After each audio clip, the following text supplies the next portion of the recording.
الله تعالی او فرمایل چې بشکا د سحر وخت د قران مجید د لوستل دا مشهود د مشهود د ته ویل کیږي چې ورته څوک حاضرېږي مونږ وایو یو شاهد د یو مشهود د قران مجید کې الله فرمایي و شاهد و مشهود زما د قسم په هغه ورځ باندې چې شاهد دا ورځ حاضرېدون کې د خلکو ته خپل راځي او زما د قسم په هغه ورځ چې مشهود دا داسې ورځ ده چې خلک ورته حاضرې کوي دا ورځ د خلکو پسې نه راځي نو موږ د شاهد نه مراد د جمعې ورځ ده ته چې په هر ځای کې جمعه به تا پسې راځي که ته د پاکستان په هر ګوټ کې ته د دنیا په هر کونه کې ته په هر ملک کې هلته به تا پسې جمعه راځي نو تا ته به جمعه میلاویږي بس د جمعې فضیلت به تا ته هر ځای کې میلاویږي نو دا شاهد د پخپله را روانه ده او یو مشهود د یوم عرفې ورځ ده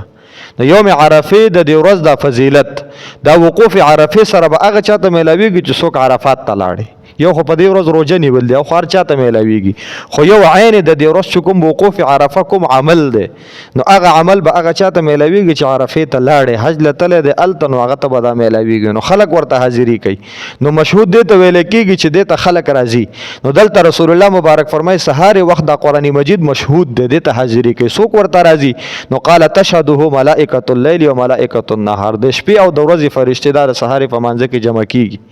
نو سحر په وخت کې کوم د دوی قران اوري نو دلته رسول الله مبارک یو مقصد د دینه داده چې د سحر په وخت کې قران مجید لوستل دا ډېر غوړه دي ځکه چې دواړه فرشته د قران اوري